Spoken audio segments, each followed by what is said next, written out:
Numbers chapter 32.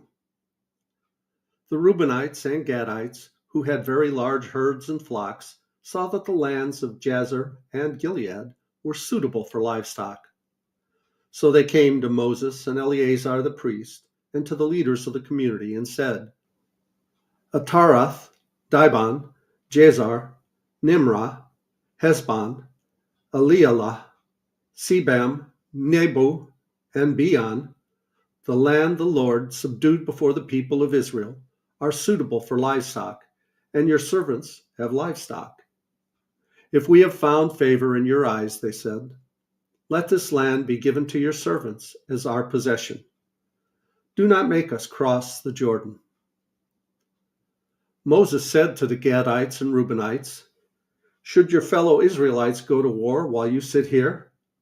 Why do you discourage the Israelites from crossing over into the land the Lord has given them?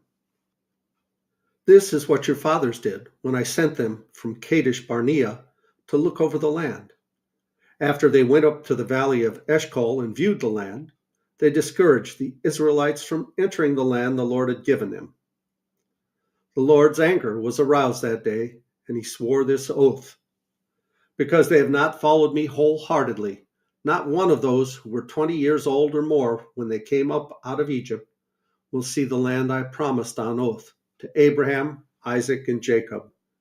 Not one except Caleb, son of Jephunneh, the Kizanite, and Joshua, son of Nun, for they followed the Lord wholeheartedly. The Lord's anger burned against Israel, and he made them wander in the wilderness 40 years, until the whole generation of those who had done evil in his sight was gone. And here you are, a brood of sinners, standing in the place of your fathers and making the Lord even more angry with Israel. If you turn away from following him, he will again leave all this people in the wilderness, and you will be the cause of their destruction. Then they came to him and said, we would like to build pens here for our livestock and cities for our women and children. But we will arm ourselves for battle and go ahead of the Israelites until we have brought them to their place. Meanwhile, our women and children will live in fortified cities for protection from the inhabitants of the land. We will not return to our homes until each of the Israelites has received their inheritance. We will not receive any inheritance with them on the other side of the Jordan, because our inheritance has come to us on the east side of the Jordan. Then Moses said to them, if you will do this, if you will arm yourselves before the Lord for battle, and if all of you who are armed cross over the Jordan before the Lord until he has driven his enemies out before him, then when the land is subdued before the Lord, you may return and be free from your obligation to the Lord and to Israel, and this land will be your possession before the Lord. But if you fail to do this, you will be sinning against the Lord, and you may be sure that your sin will find you out. Build cities for your women and children and pens for your flocks, but do what you have promised.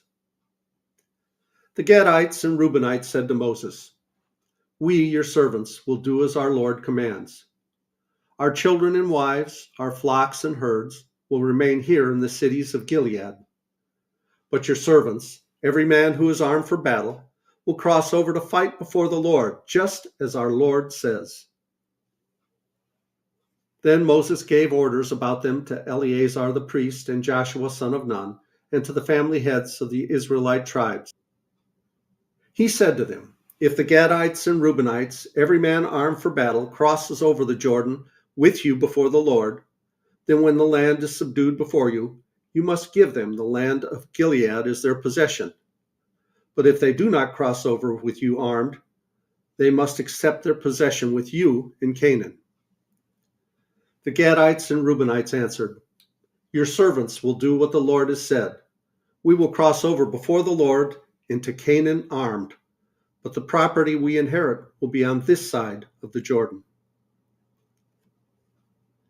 Then Moses gave to the Gadites, the Reubenites, and the half-tribe of Manasseh, son of Joseph, the kingdom of Sihon, king of the Amorites, and the kingdom of Og, king of Bashan, the whole land with its cities and the territory around them.